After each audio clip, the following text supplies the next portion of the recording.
नमस्कार मित्रों, स्वागत है आप सभी का एम क्लासेस BW पर। तो आज के इस वीडियो में हम लोग पढ़ने वाले हैं, सीखने वाले हैं वॉइस को बनाना, एक्टिव से पैसिव वॉइस कैसे बनाया जाता है। हम लोग इसी चीज को सीखने वाले हैं। ये वीडियो केवल वॉइस सीखने के लिए है, न कि डिटेल्स में हम लोग इसके बारे में बात करेंगे। और अगला वीडियो जो होगा, आगे हम लोग वीडियो वॉइस के ऊपर लॉन्ग वीडियो भी बनाकर लाएंगे, जिसमें डिटेल रूप से हम लोग समझेंगे कि वॉइस क्या होता है। उससे पहले हम लोग टेंस को भी पढ़ेंगे, क्योंकि वॉइस को सीखने से पहले टेंस का आना बहुत ही आवश्यक होता है। इसके बिना वॉइस समझ में ही नहीं आता है। तो जो भी परीक्षा के दृष्टिकोण से टॉपिक हमें नजर आएगा, हम उस टॉपिक पर वीडियो को लाते रहेंगे। बाकी आप सभी लोग कमेंट में जरूर बताते रहिएगा कि इस टॉपिक पर वीडियो चाहिए, हम वीडियो को प्रोवाइड करते रहेंगे। और चलिए हम लोग सीखते हैं वॉइस को बनाना। वॉइस दो प्रकार का होता है, एक तो एक्टिव वॉइस और दूसरा पैसिव वॉइस। तो वॉइस को बनाने से पहले, बनाने के लिए हेल्पिंग वर्ब का होना बहुत ही आवश्यक होता है। हेल्पिंग वर्ब का होना मतलब हेल्पिंग वर्ब के बारे में जानकारी को रखना बहुत ही आवश्यक होता है। जैसे कि हेल्पिंग वर्ब में इनके फॉर्म बदलते रहते हैं, इनके फॉर्म बदल जाते हैं। जैसे डू डज अगर कहीं एक्टिव वॉइस में प्रयोग किए गए होंगे तो उनको इज आर एम में प्रयोग किया जाता है, और एक्टिव वॉइस में इज आर एम अगर प्रयोग किए गए होंगे तो उसको इज आर एम और विंग के साथ, यानी कि वी का मतलब होता है क्रिया होना, होते रहना, होना, विंग के साथ हम लोग प्रयोग करेंगे और होता है। ठीक है, हैज हैव का प्रयोग हैज बीन के साथ या फिर हैव बीन के साथ किया जाता है। डिड का प्रयोग वाज वेयर के साथ किया जाता है, और वाज का प्रयोग वाज वेयर बीन के साथ किया जाता है, और हैड का प्रयोग हैड बीन के साथ किया जाता है, और शैल विल का प्रयोग जो कि गागी के लिए किया जाता है उसको वी के साथ किया जाता है, बदल जाता है। विल हैव और शैल हैव का प्रयोग will have and will have been और शैल हैव बीन के साथ प्रयोग किया जाता है। और वॉइस में क्या होता है कि कर्म कर्ता बन जाता है और कर्ता कर्म बन जाता है, यानी कि सब्जेक्ट को ऑब्जेक्ट में और ऑब्जेक्ट को सब्जेक्ट में प्रयोग कर दिया जाता है। वॉइस का यही खासियत होता है। और देखिए, ये जब ही सब्जेक्ट से ऑब्जेक्ट बनेगा तो बाई, और बाई का प्रयोग किया जाता है क्योंकि एक्टिव वॉइस जो होता है वो सक्रिय होता है, और पैसिव बनाते हैं तो ये निष्क्रिय हो जाता है, इसलिए इसको बदला जाएगा। तो बाई यानी के द्वारा हो जाता है, बाई मतलब, और ही का हिम हो जाता है, ये पहचान है। ठीक है, और सी को हर से डोनेट किया जाता है, और नेम को तो नेम ही रखा जाता है, और बाई का प्रयोग किया जाता है क्योंकि ये वॉइस, और वॉइस में केवल वॉइस में बाई ही ये है जो कि प्रयोग किया जाता है। और ईट का ईट से डिनोट किया जाता है, यू का यू ही होता है, और वी का अस में बदल जाता है, अस का प्रयोग करते हैं, और दे का दे में प्रयोग किया जाता है, और आई का मी में प्रयोग किया जाता है। इस चीज को याद करके रखना ही होगा, जिससे कि वॉइस को हम लोग बना पाएंगे और आप सभी लोग भी उसे बना पाएंगे, क्योंकि इसके बिना वॉइस बन नहीं सकता है। और इसका स्ट्रक्चर होता है सब्जेक्ट प्लस एचवी का मतलब helping verb plus verb. Verb इसमें कोई सा भी फॉर्म हो सकता है। उससे पहले यहाँ पे एक छोटा सा नोट लिखे थे कि वॉइस को समझने के लिए टेंस का आना बहुत ही आवश्यक है, जो कि हमने पहले ही बताया कि टेंस अगर नहीं आता है तो वॉइस को बनाना थोड़ा सा कठिन हो सकता है, अन्यथा समझ में नहीं आएगा। एक्टिव से पैसिव वॉइस हम लोग बनाएंगे। एक्टिव का मतलब होता है सक्रिय और पैसिव का मतलब होता है निष्क्रिय। ठीक है, और इसका स्ट्रक्चर है subject plus helping verb plus verb.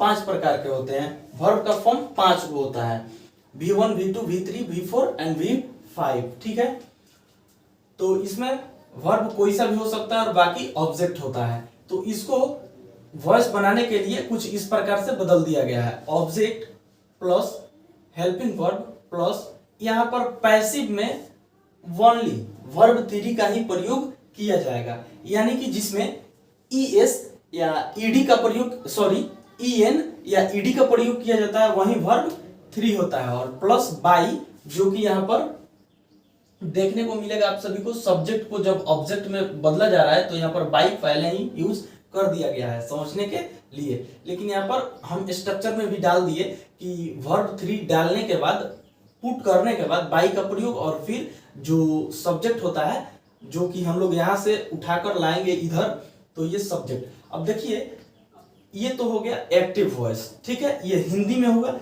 और आप सभी से एग्जाम में पूछा जाएगा इंग्लिश टू इंग्लिश, इंग्लिश में ही एक्टिव वॉइस दिया जाएगा और पैसिव को बनाना होता है इंग्लिश में ही, ठीक है। लेकिन हम यहाँ पर समझने के लिए ये देखिए, अगर आप सभी लोग टेंस पढ़े होंगे तो आप सभी को पता होगा कि ये किस टेंस का ये पहचान है और कहाँ का ये वाक्य है, सेंटेंस है, ठीक है। तो वह कार चला रहा है, ठीक है। तो ये तो हुआ प्रेजेंट कंटिन्यूअस टेंस का ये सवाल है, वाक्य है। और इसको हिंदी में कैसे हम लोग बनाएंगे, तो उसके द्वारा कार चलाया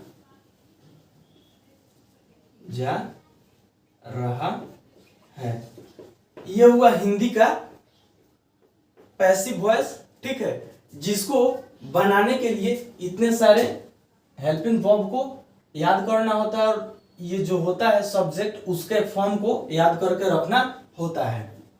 और बाकी ये हुआ हिंदी में एक्टिव और ये हुआ हिंदी में पैसिव।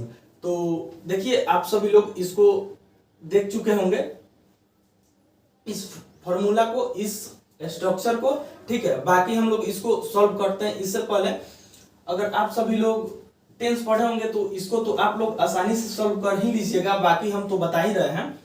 और इसको सॉल्व करने के बाद किया जाएगा, ठीक है।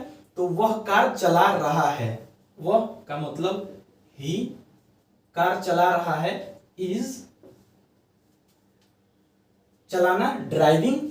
चूंकि इसमें प्रेजेंट कंटिन्यूअस टेंस का ये वाक्य है तो इसमें वर्ब फोर का प्रयोग किया जाता है जिसमें आईएनजी लग जाता है वर्ब में, इनकी क्रिया में, ठीक है। तो यहां से ही इज ड्राइविंग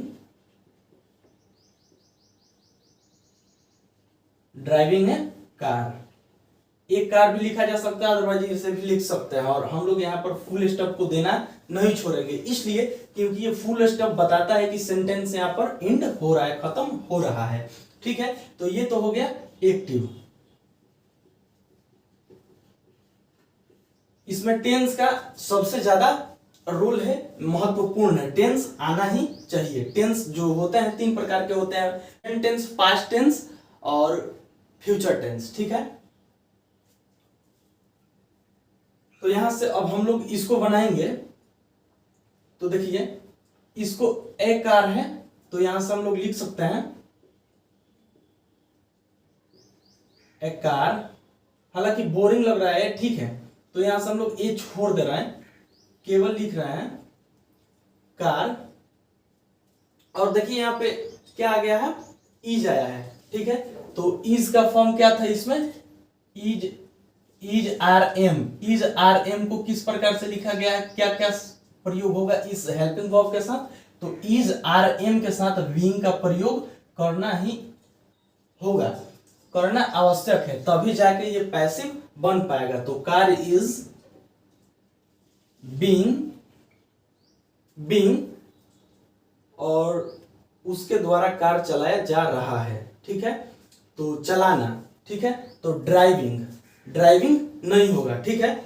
यहां पर हम लोग पैसिव बनाएंगे तो पहले ही बात किए कि पैसिव में वर्ब थ्री का प्रयोग किया जाता है, मीन किया जाएगा, ठीक है। तो ड्रिवन हो जाएगा, ठीक है, DRIVEN,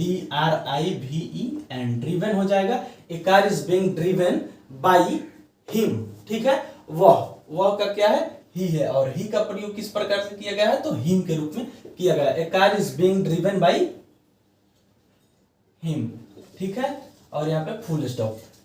ये जाके हुआ हम सबका पैसिव वॉइस, ये हुआ हम सबका एक्टिव वॉइस और ये हुआ पैसिव वॉइस। इसी प्रकार के आप सभी को क्वेश्चंस दिए जाएंगे एग्जाम्स में और आपसे पूछे जाएंगे कि इसका पैसिव वॉइस क्या होगा। आप सभी लोग विकल्प में से चुनकर टिक लगाइए। तो ये 2-3 एग्जाम्पल हम लेकर आए थे जिससे कि आप सभी लोगों को वॉइस समझ में आए और बाकी जो लॉन्ग वीडियो होगा हम लोग किसी अगले क्लास में पढ़ेंगे, अगले वीडियो में पढ़ेंगे हम लोग। और टेंस को भी पढ़ेंगे हम लोग, क्योंकि टेंस बहुत ही महत्वपूर्ण है वॉइस को समझने के लिए। और आगे जारी रहेगा, हम सभी का वीडियो हर एक टॉपिक पर जारी रहेगा। तो ये तो हो गया एक्टिव और पैसिव, ये बन चुका। ठीक है, अब जैसे कि मैं ताजमहल देख चुका हूं, तो आप सभी लोग अगर टेंस पढ़े होंगे तो पहचान लेंगे कि ये किस टेंस का वाक्य है, सवाल है। तो ये प्रेजेंट परफेक्ट टेंस का सवाल है। मैं ताजमहल देख चुका हूं, उसका पहचान होता है चुका है, चुकी है, चुके हैं। ठीक है, कंटिन्यूअस का, प्रेजेंट कंटिन्यूअस का पहचान होता है रहा है, रही है। और प्रेजेंट इंडेफिनिट टेंस का पहचान होता है ता है, ती है, जैसे कि आप लोग यहाँ पर देख रहे हैं। तो मैं ताजमहल देख चुका हूं। तो अब ये तो बताने की जरूरत नहीं है कि हिंदी में पैसिव क्या होगा, तो ऐसे बोल देते हैं हम कि मेरे द्वारा ताजमहल देखा जा चुका है। बाकी हम लोग डायरेक्ट इंग्लिश में एक्टिव करते हैं और बाकी इधर हम लोग पैसिव कर देंगे। ठीक है, तो आई मेरे द्वारा, सॉरी, मैं ताजमहल देख चुका हूं, तो आई के साथ हैव का प्रयोग करेंगे हम लोग। और ये है प्रेजेंट परफेक्ट टेंस, तो उसमें भी वर्ब 3 का प्रयोग किया जाता है। तो सी का वर्ब 3 क्या होगा, सीन होगा। ठीक है, आई हैव सीन ए ताजमहल, ए ताजमहल। ठीक है, मैं ताजमहल देख चुका हूं, इसका पैसिव क्या होगा, तो यहां से इसका पैसिव होगा। एक चीज और, इसमें सिंगुलर और प्लुरल को भी ध्यान में रखिएगा, याद रखिएगा। ठीक है, ये तो हुआ एक्टिव, ये एक्टिव वॉइस हुआ। इसका पैसिव होगा, यहां से जब हम लोग इसका पैसिव करेंगे तो मेरे द्वारा ताजमहल देखा जा चुका है, मेरे द्वारा। ठीक है, और मेरे के साथ यहां पर आई का प्रयोग होगा मी के रूप में। ठीक है, आई का प्रयोग मी के रूप में होगा। सो उसके लिए हम लोग हैव का प्रयोग नहीं करेंगे, मेरे द्वारा यानी कि, और ताजमहल देखने की बात है तो यहां पर सिंगुलर है। ठीक है, प्लुरल नहीं है, इसलिए हम लोग हैज का प्रयोग करेंगे। तो ए ताजमहल, यहां से हम लोग यहां पे बना देता है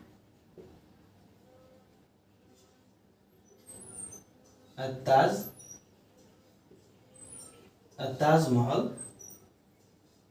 और हैव का प्रयोग किस प्रकार से किया गया है, तो यहाँ पर हम देख लेते हैं हम लोग हैज हैव का प्रयोग बीन के साथ किया गया है।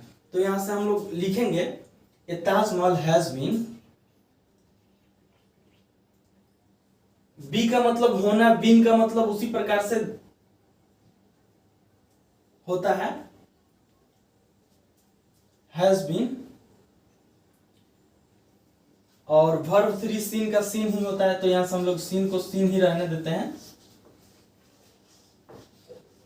By him, sorry, by me, by me, बाकी फुल स्टॉप को हम लोग नहीं छोड़ेंगे। इसका मतलब हुआ कि मेरे द्वारा ताजमहल देखा जा चुका है। इस सेंटेंस का मतलब हुआ मेरे द्वारा ताजमहल देखा जा चुका है, और यही है पैसिव वॉइस। ठीक है, इसमें टेंस का बहुत ही बड़ा रोल है। तो इससे पहले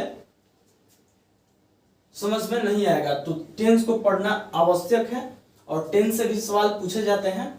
तो हम लोग टेंस के ऊपर, वॉइस के ऊपर डिटेल रूप में वीडियो लाएंगे, बढ़ाएंगे। तो आप सभी लोग इसके लिए चैनल को सब्सक्राइब करके रखिएगा। आइए हम लोग तीसरे एग्जाम्पल को देखते हैं। क्या है, वह कार चलाता है। तो ये सवाल है प्रेजेंट इंडेफिनिट टेंस का। ठीक है, तो यहां से वह कार चलाता है, ही।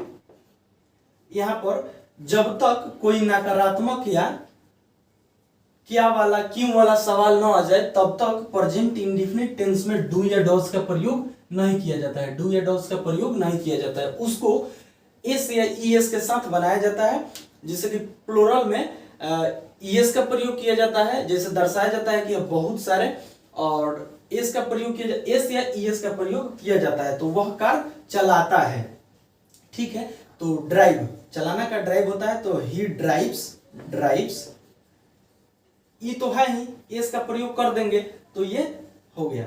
ठीक है, ही ड्राइव्स ए कार, ये कार। अब इसका ये तो हुआ एक्टिव। ठीक है, ये एक्टिव वॉइस हुआ। और इसका पैसिव क्या होगा, तो इसका पैसिव होगा a car a car is driven by him. ठीक है, तो ये हुआ हम सभी का पैसिव वॉइस। ठीक है, इसी प्रकार से क्वेश्चन पूछता है एग्जाम में, और हम सभी को एक्टिव का पैसिव और पैसिव भी दे देता है, कभी कभी एक्टिव पूछने लगता है। ठीक है, तो इसी प्रकार से हम लोग इसी प्रकार से वॉइस को बनाया जाता है। तो उम्मीद करते हैं कि आप सभी लोग समझ गए होंगे। तो इस वीडियो को यहीं पर अंत करते हैं, और बाकी हम लोग अगले वीडियो को जारी रखेंगे। तो वीडियो पसंद आया हो तो लाइक कीजिएगा, अपने भाइयों बहनों तथा दोस्तों में शेयर कीजिएगा, और अगर आप सभी लोग इस चैनल पर पहली बार आए होंगे तो कृपया कर आप सभी लोग इस चैनल को सब्सक्राइब कीजिएगा। तो आज के लिए सिर्फ इतना ही। जय हिंद, वंदे मातरम।